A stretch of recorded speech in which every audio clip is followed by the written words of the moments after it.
They have just announced the end of the world. Something about 48 hours, no turning back, no more sunrises, hands clasped tight against the things that burn after swollen nights. When a body becomes religion, when a body decides it would much rather paint the floor a slippery, dangerous color than become that which is loneliest. The thing about the apocalypse is it sneaks up on you, bares its teeth and demands your love, demands loyalty at least for the night, knows the clearest path to undoing, which is why you are now at a bar losing all of yourself. There is this woman, and she is beautiful, and you are lost. It seems she's got the answers to all the things you never knew you wanted to ask, and you just want to watch her say the word love over and over as if it is something that can be borrowed, as if it's got the arms to keep you out of death's grip. She is talking to these men, and you think, she must be so tired. This beauty must be such a weight, must be the thing that keeps her alive and lonely, must press itself bullet soft into her most tender thoughts. So you ask her if she's heard the one about the man who tried to keep the world from swallowing itself whole. And she says no. Says she thinks men have been breaking worlds down to foodstuff for as long as the universe has thought itself anything.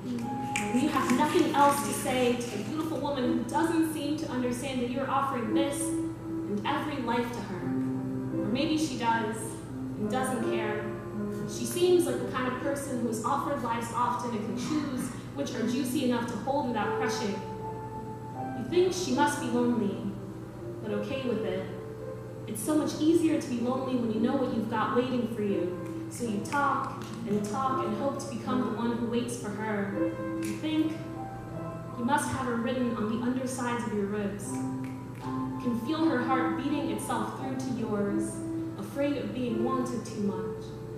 You want to tell her about the things that live under the broken skin of your animal heart, frenzied, alive. Want to play her a slow love song the last few hours of this apocalypse.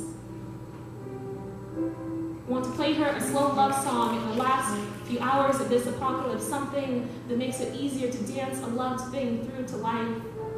They say this is how the loving ends, after showing its face for the first time, that it's got teeth like you couldn't imagine, that this is everything our ancestors taught us about loving under the influence of hunger, of impatient hands here to kill that hunger, and we haven't loved like this in generations.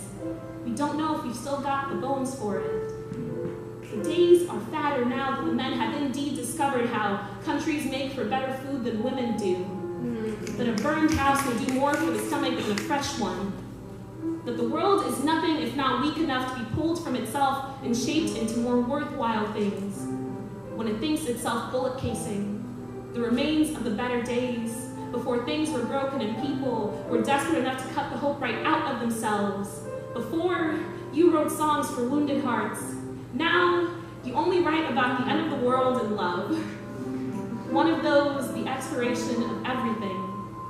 The other, fire and brimstone and broken middle, lovely, soft, and bared to the vulnerable. This woman in this bar says, I've got a mother's worth of loneliness in my lungs. And you don't have enough song to undo it.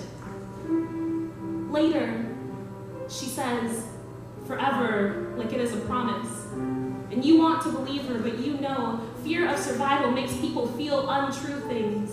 She calls you darling, says she wants to love all your crooked edges straight, which of course means she doesn't see, which of course does not matter because she is still beautiful and you are still lost, and men are still trying to swallow whole worlds in pieces, so you might as well let a beautiful woman twist your being into easily digestible matter.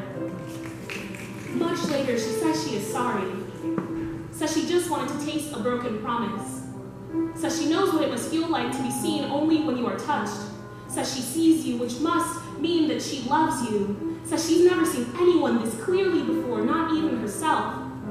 And so, she wants to give you all her words, hold your hand, tell you about her smallest dreams. You know you want love to write itself across her belly, full as the broken moon, but hungry still. You want to tell her she feels like tasting sugarcane for the first time. Open and relentless. You want to call her lover, you a loved thing. Instead you say, I think I can feel where our language lies. I think I know your violence as I know my own. I am writing a new song, in case we see the morning again. It will be slow and jubilant. It will touch the untrue things with a voice that bleeds the golden syrup of brighter days. The world will end. I will bring softer earth to this house of your body. The earth will keep turning. Our stories will become the stuff of absent memory, but still, the songs will play. The stars will hum themselves out of place. Paint the slip of passing voices that speak of fires and dance floors and lovers that shook the lonely out of themselves, just in time to be swallowed by the eager earth.